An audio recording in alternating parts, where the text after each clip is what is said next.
Revolution.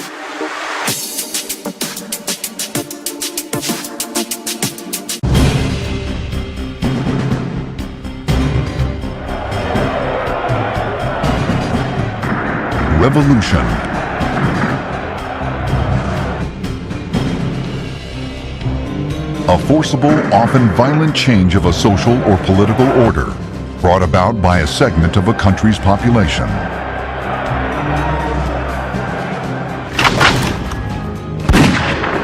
When this ragtag group of former soldiers gradually filtered back into Moscow and into St. Petersburg, it created a condition in the streets that put together the absolute chemical concoction for revolution. Revolutions can simmer for years. Villa himself, to conserve ammunition when they had to execute captured troops, they would line 2 or 3 men behind one another and actually shoot them with one bullet. Then explode overnight. Batista always boasted he would never leave Cuba. He said he had a bullet ready in this gun, and he preferred to shoot himself in the head before he would leave. Throughout history, revolutions have been waged for radically different reasons, from economics to politics, from religion to sheer madness. But in order to succeed, nearly every revolution has required 2 crucial ingredients: a charismatic leader and the use of force. Some revolutions really don't amount to anything in terms of weaponry. All it is a palace coup, depending on where you are. It may simply be one thrust of a knife, and that's all that there is, and you're in power. In all revolutions, force is required in order to complete the revolution. In various types of revolutions, it's needed more than in others. No revolution succeeds without force, and that force requires the use of firearms. But revolutions are about more than weapons. They are about ideology and belief and determination.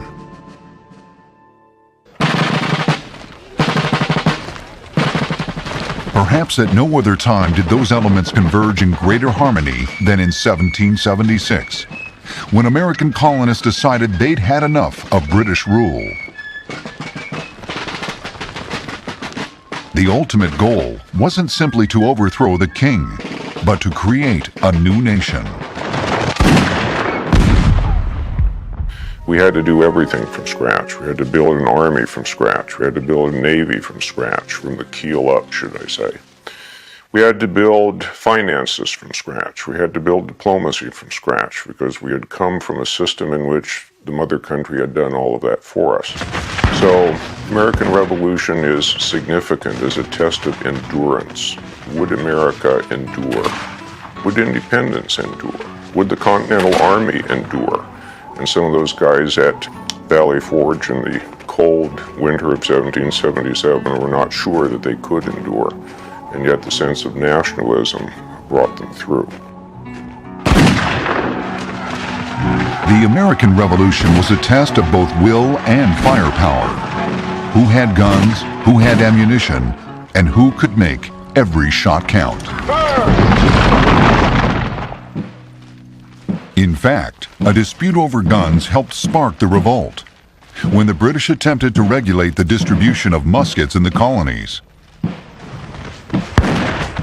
At Lexington and Concord, British troops seized a supply depot in an attempt to keep the king's weapons out of rebel hands.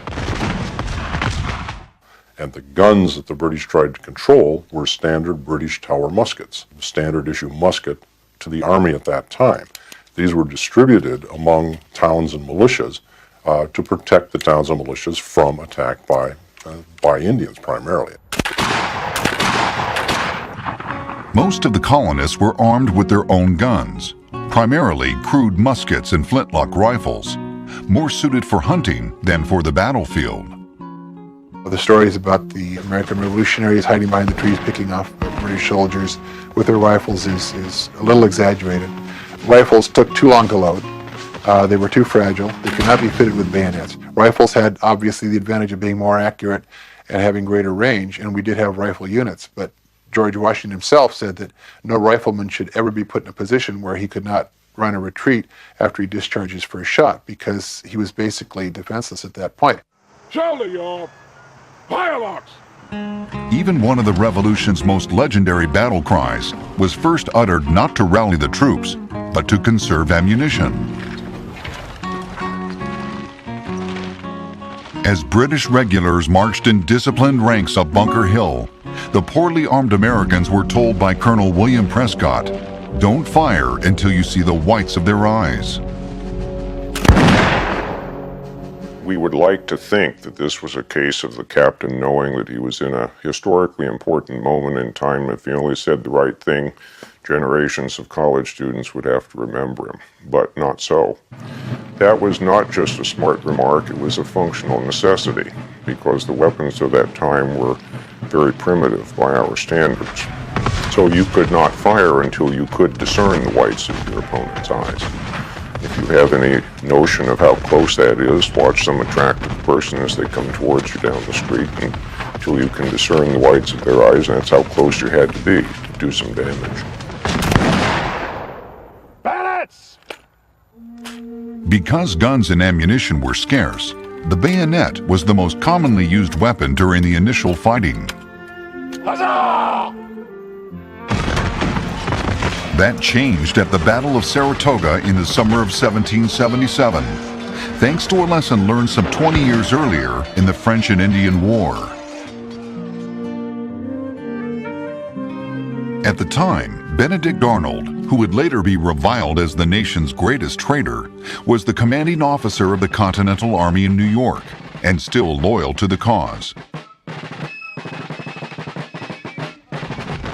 Instead of having his troops fire en masse, like the British, he ordered them to act as individual sharpshooters.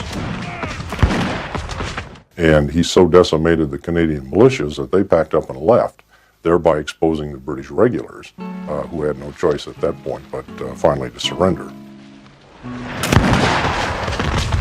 It was the first major victory for the Americans. This early version of guerrilla warfare, along with money and guns from France, soon forced the British into a stalemate they could not win. I think it's safe to say without those weapons, without the organization and the training of the Continental Army, we'd still be British subjects today. 6,000 miles away, aristocrats in Europe nervously watched the American triumph. Less than a decade later, in 1789, the French staged a revolution of their own, using many of the same types of guns and tactics. In the beginning, it was a demand for more food, less government interference in their lives, lower taxes, and so on. With the storming of the Bastille, the people rioting began to realize their power. And it wasn't long before Marseille and Paris were both literally in flames as the riot spread. Like the American colonists, the French revolutionaries were hampered by a lack of guns and ammunition. Peasants trying to overthrow the aristocracy often went to battle with wooden clubs, hoping to arm themselves with guns dropped by dead and wounded soldiers. Primary weapon would be the French Charleville musket, a superb flintlock muzzle-loading firearm, 69 caliber. There were lots of different models in use at the time, infantry models, cavalry models, different shapes and styles, but for the most part they followed the same general pattern, all steel furniture, steel barrel band. The French Revolution, one of the most brutal in history, raged for more than 10 years.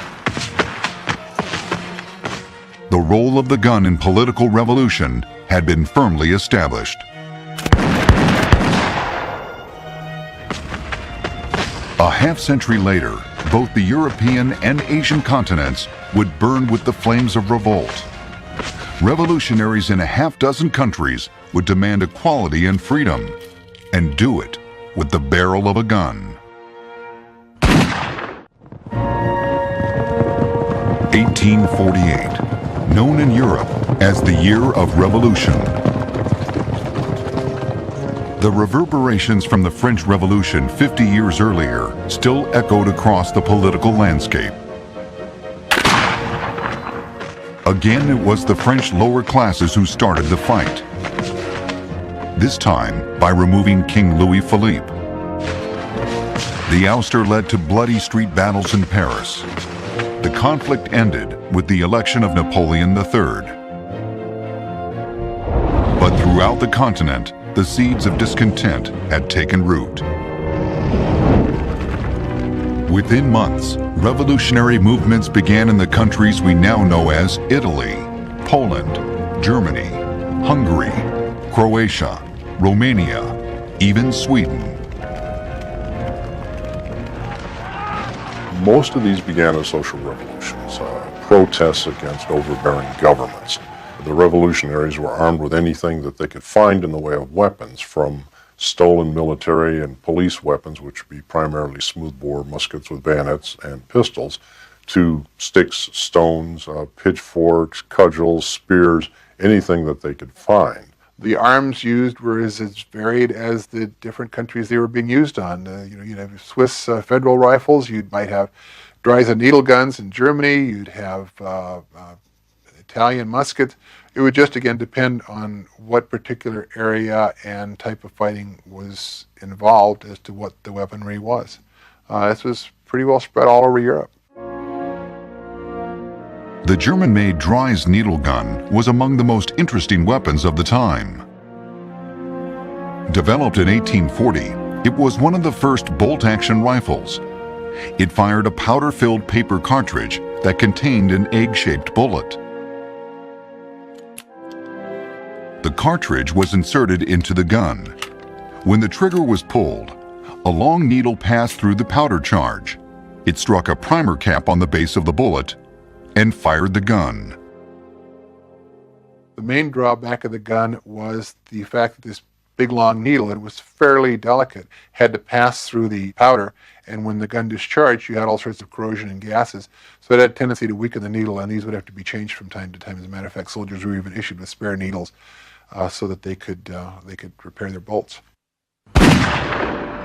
Though the guns had improved, most of the revolutions of 1848 were short-lived and brought about little substantive change.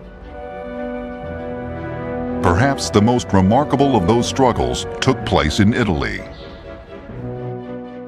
Tired of the political dominance of the Catholic Church, Italian revolutionaries forced Pope Pius IX to flee the country. The revolutionaries gather arms from the military. They break into police stations and steal weapons. They break into military armories and steal weapons. They bring their hunting weapons with them. Pretty soon they're organized into a dominant political force that clears the northern Italian provinces. The Church, however, controlled the military. Within 2 years, Pope Pius returned. But the political power of the Vatican had been significantly and permanently diminished.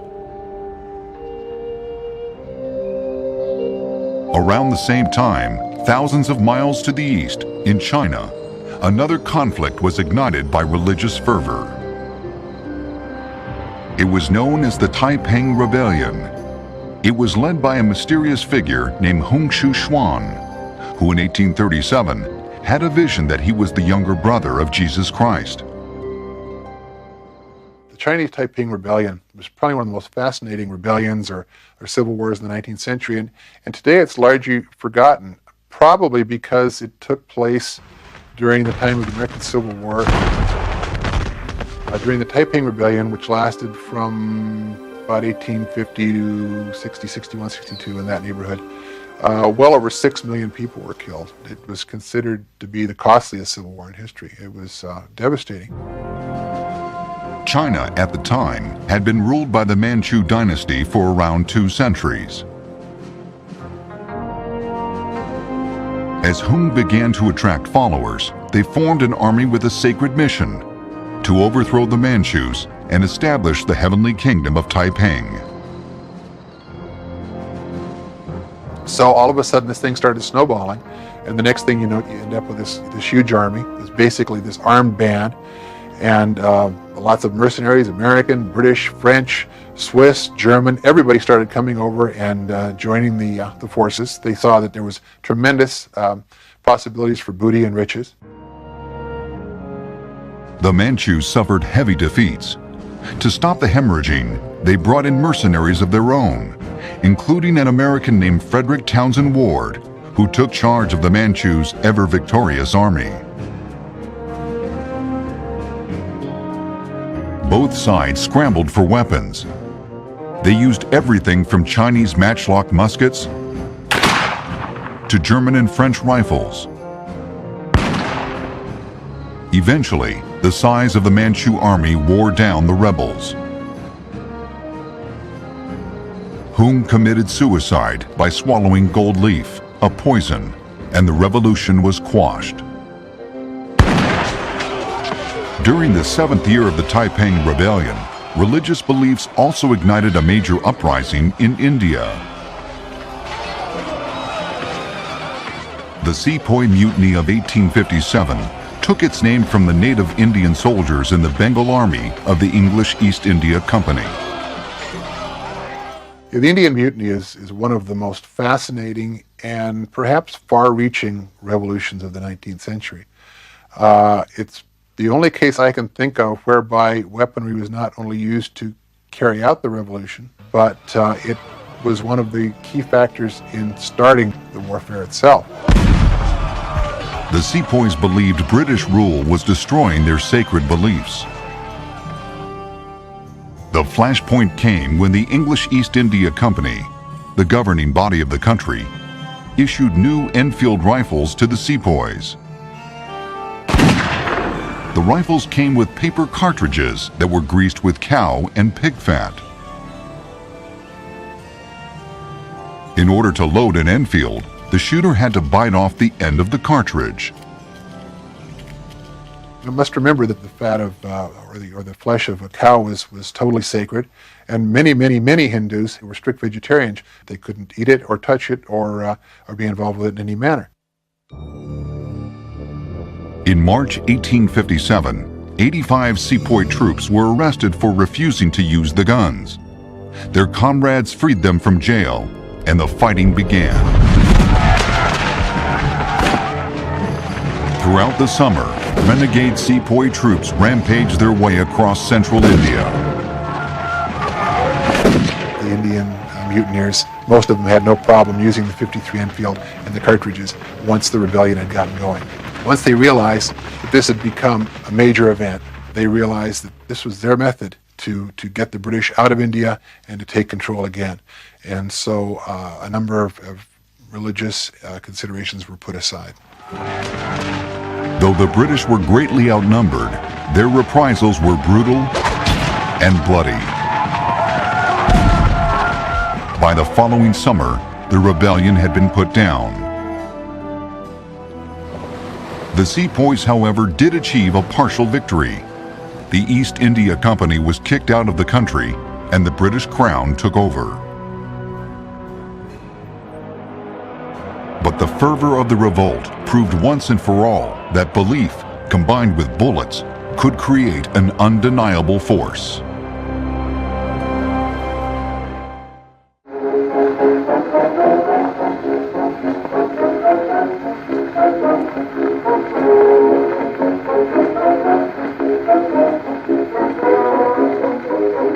In the summer of 1914, Mexican President Venustiano Carranza faced two big problems: Emiliano Zapata and Pancho Villa, popular revolutionaries who wanted Carranza out of Mexico City.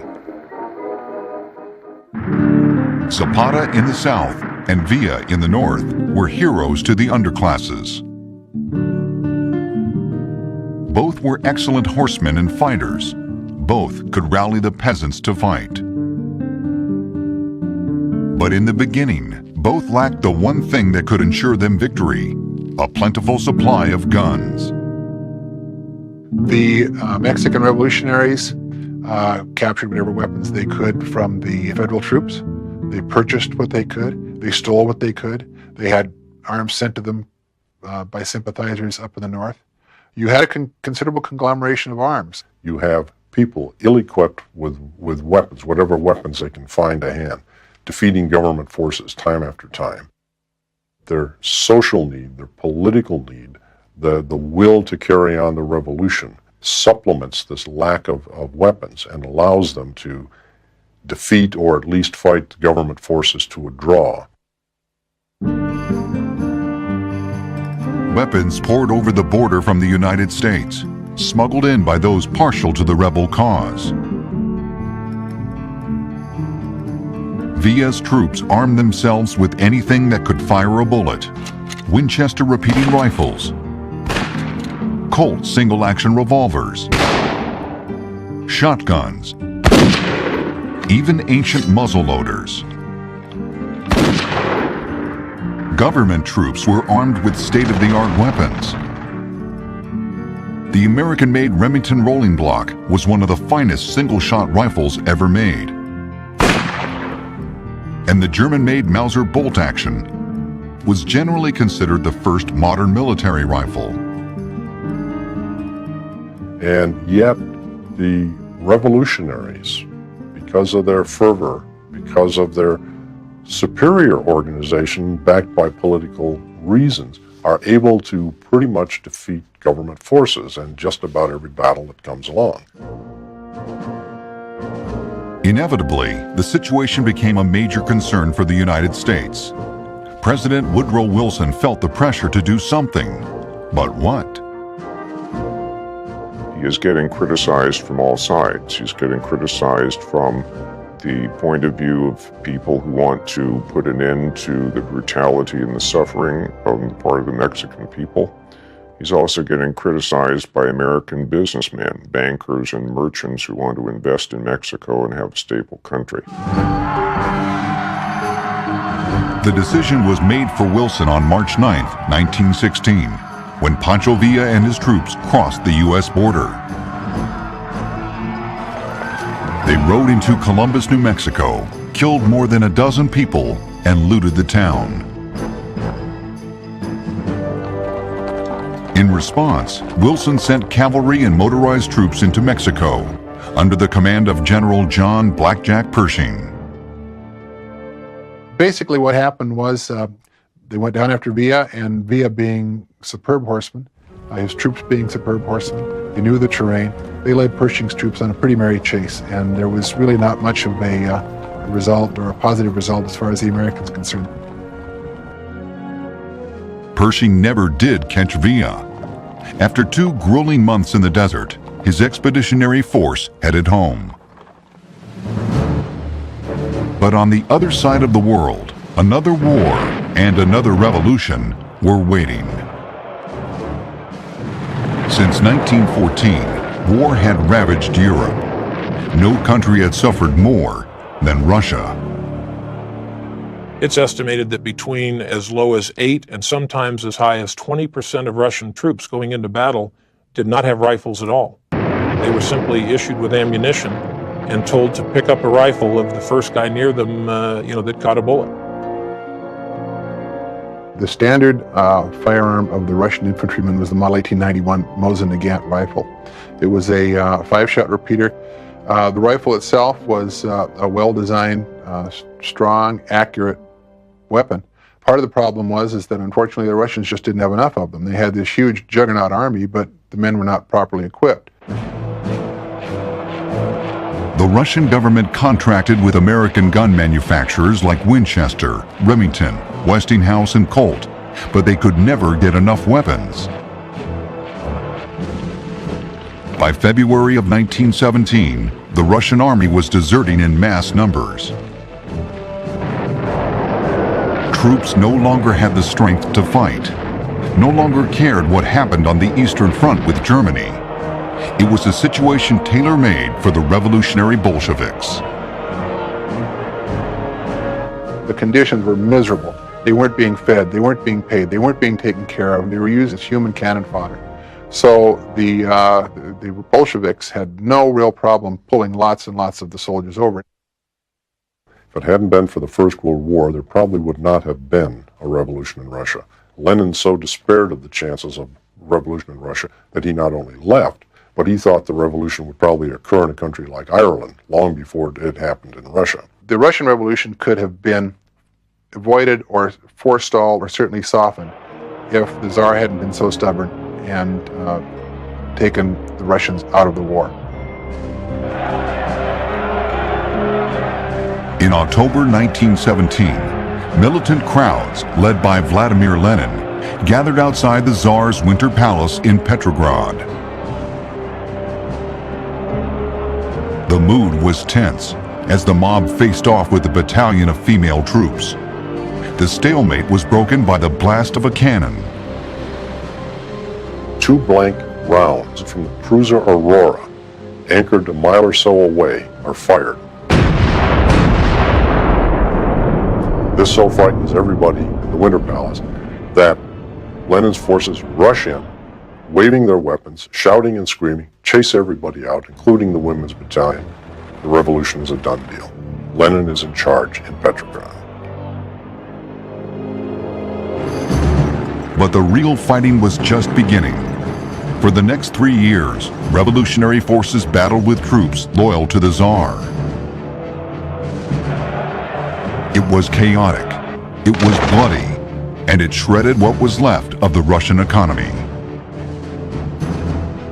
Amidst the madness, troops scrambled for whatever weapons they could find, mostly the Russian-made Mosin Nagants.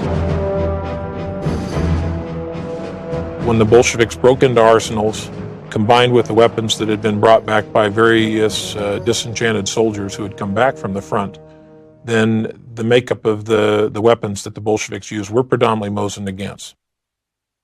The Bolsheviks liked to use the famed 30 caliber broom handle Mauser. Matter of fact, they even had their own version of it with a shorter squared off grip and shorter barrel, and they ended up calling this the Bolo Mauser, which was short for Bolshevik because they used it so much. As World War I ended, the Russians were still mired in their horrendous civil war. The Allies, fearing the spread of communism, quietly sent troops to help defeat the Red Army. Allied troops from the United States, from France, from Great Britain, from Canada, Australia, and Japan took part in an expeditionary force into Russia and actually fought the Red Army. The intervention began in 1918 and continued into 1920. So we had troops that fought in Siberia and in northern Russia for 2 years, following what we consider the end of World War I. Ultimately, of course, the Bolsheviks triumphed, and revolution became a leading communist export. By the middle of the 20th century, the so-called Red Tide would wash ashore just 90 miles from America. And the nation would watch spellbound as a ragtag group of revolutionaries fought impossible odds to capture a sultry Caribbean island called Cuba.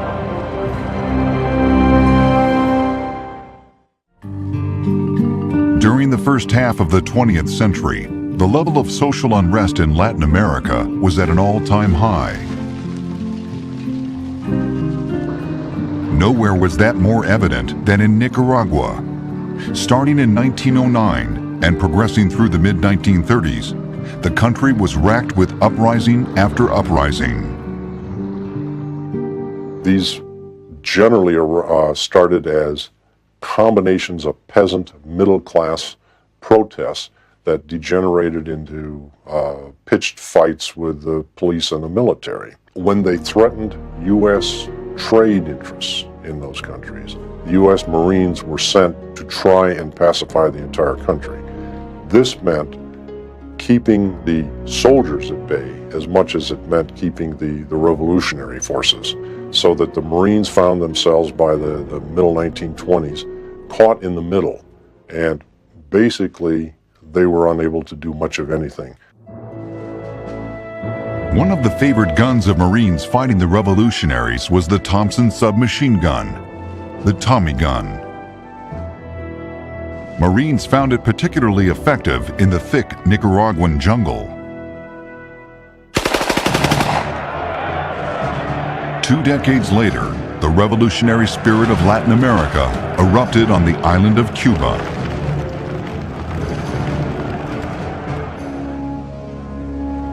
Since the Spanish-American War in 1898, the Cuban people had tried to free themselves from the burden of several illegitimate governments. Though most of the regimes were corrupt, the United States kept strong ties to the island. Its location, just 90 miles from Florida, was ideal to protect U.S. interests in the region. For the people of Cuba, the situation became untenable in 1952. That year, a military bureaucrat named Fulgencio Batista grabbed power in an unexpected coup. Batista's government was blatantly corrupt. The disparity between rich and poor was enormous and growing. By the mid-1950s, the time was ripe for a young lawyer and congressman turned revolutionary named Fidel Castro. Castro had been exiled to Mexico in 1955. He secretly returned to Cuba the following year with a small group of dedicated followers. Along with his top lieutenant, Che Guevara, and his brother Raul, Castro and his men took up positions in the Sierra Maestra Mountains in southeast Cuba. His followers were very poorly armed. Again, you see the classic situation. They start out with hunting weapons, personal weapons. They raid a few police armories. They gather a few guns and knives. They raid military armories. They gather a few more. They take on some military units, capture a few machine guns. What you find is that even as late as 1959, Fidel Castro had no real organized source of supply of weapons from outside the country. William Galvez, a commander in the Cuban Revolutionary Army, fought with Castro from the beginning. Podemos decir que el principal abastecedor de armamento o de armas. We can say that the main supplier of weapons to the guerrillas was Batista's army itself. That is to say, we captured them, made them prisoners. Also, we have to say that the creativity of Fidel and Che in constructing weapons, which were used by the guerrillas, served its purpose. Specifically, the creation of anti-personnel mines, which were made with the same materials as the bombs, which were launched by Batista's Air Force but didn't explode. Today, many of the weapons used by Castro's forces can be found in the Museum of the Revolution in Havana. The collection is housed in Batista's former presidential palace. Estos coheticos caseros hechos ahí en la propia Sierra Maestra. This one, you can see, was a shotgun made for rockets in the Sierra Maestra. This is a mortar, also Cuban, caliber M26 of great quality, and a grenade thrower. Fantastic weapon. Just one man can ignite a whole company or battalion throwing this. These are the main weapons from our years of struggle. Cuban men and women have used them for their liberation, to defend their dignity, for independence, for their freedom. Las minas, y después vamos a hablar de la creación de los fusiles. Our mines, not only did they hurt the wounded, but they hurt the other soldiers as well. Because when one soldier is wounded, this wounded soldier immobilizes two more, because two men have to carry that wounded soldier. As Castro's troops became bolder and more successful, they moved down from the mountains. Batista's soldiers fought back with some of the best weapons of the day. Most came from the United States. Ironically, many of the better guns obtained by the revolutionaries also came from the U.S. There were private groups in the United States who smuggled arms and money into Cuba, so that Fidel Castro's forces are armed with essentially American weapons, the M1 carbine, the M1 Garand, Thompson submachine guns, a variety of Smith & Wesson and Colt pistols, whatever they could find to lay their hands on. The Batista forces, the Cuban government forces, of course, were armed with American weapons. They had carbines and the .45 pistol and so on. So you find essentially American weapons used on both sides of this revolution. El movimiento clandestino pudo enviar una cantidad de armas. The underground movement was able to send a quantity of arms that were taken from the enemy. I can't say, not having any figures, but say that 90% of the rebel army's weapons were taken from the enemy, and the rest were from the underground movement. There was an expedition, for example, that came on a plane from Costa Rica, which brought an amount of arms, maybe 1,000 or 2,000 small arms. But I repeat, over 90% of the weapons used by the rebel army were taken from the enemy. Therefore, they were U.S. guns, weapons of the U.S. Army given to Batista. Y por ende eran armas norteamericanas. For 2 years, Castro and his forces waged a war of attrition against Batista. Their hit-and-run tactics were effective, but no one really believed the outgunned group of rebels would cause any serious threat to the island's political hierarchy. That all changed in December 1958, when Castro's revolutionary forces captured the town of Santa Clara, effectively cutting the island in half. Castro then turned his sights north and prepared to advance on Cuba's crown jewel, the capital city of Havana.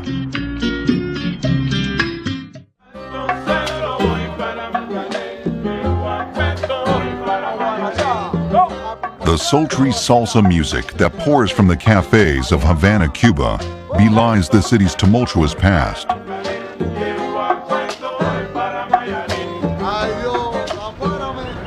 Imposing stone walls and dozens of cannons still guard the city's harbor.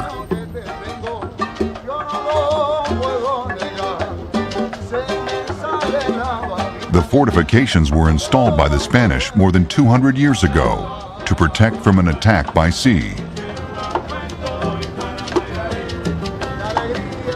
But in December 1958, the city once known as the Pearl of the Antilles could do nothing to stop an invading force comprised of its own people.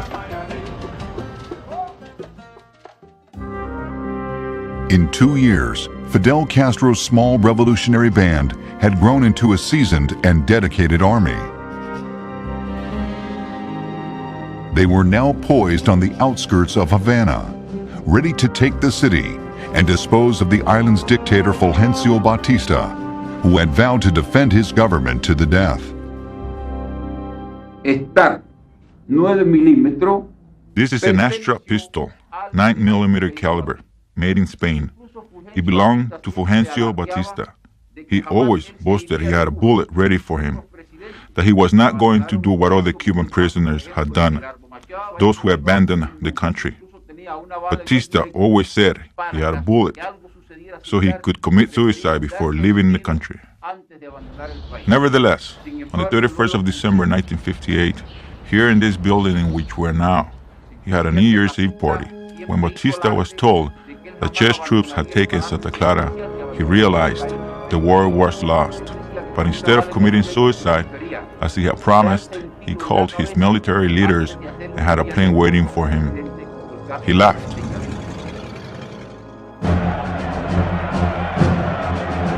The next morning, on New Year's Day 1959, thousands of Cubans rallied in the streets. The hated Batista regime had collapsed.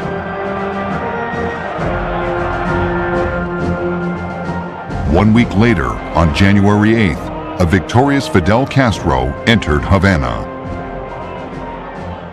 Fidel Castro drove into Havana, standing up in the back of that limousine. He was a hero, not only in Cuba, but the United States.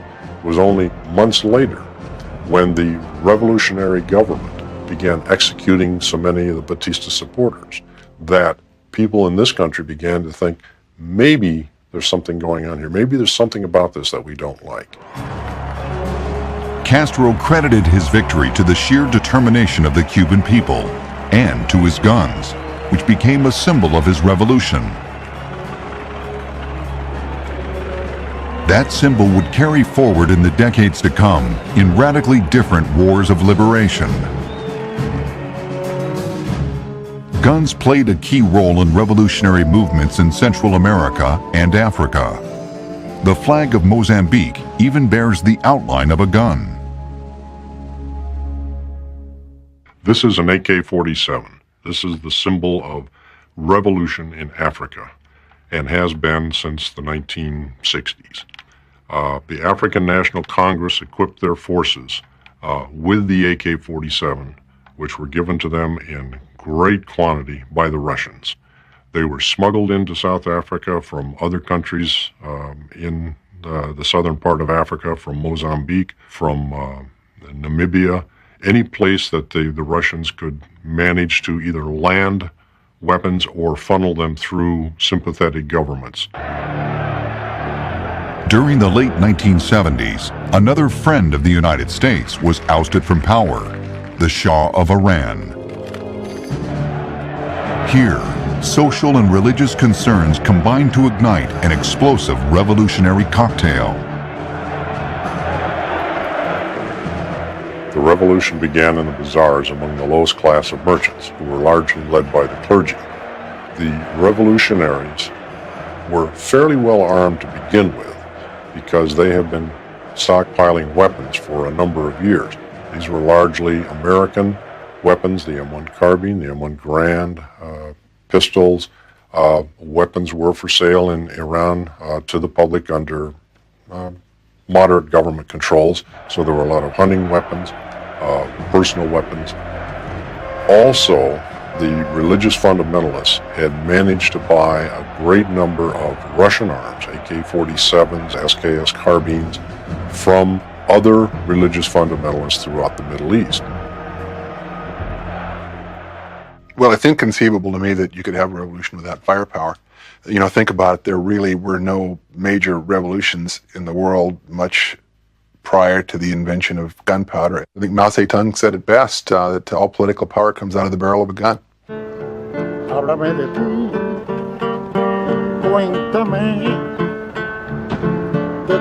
In every corner of the globe, the remnants of revolutions past hang heavy in the air.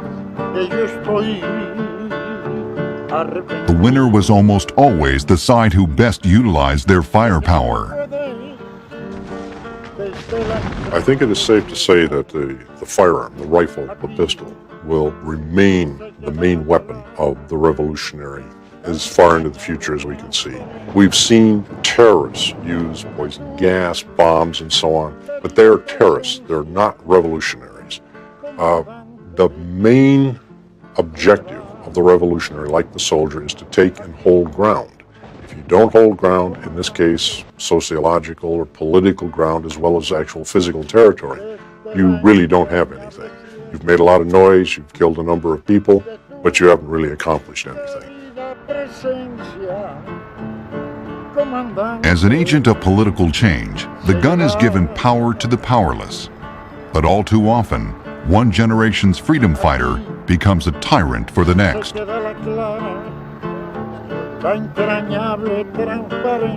In the end, the true test of a revolution is the purity of its ideals and its strength to endure, long after the guns have fallen silent.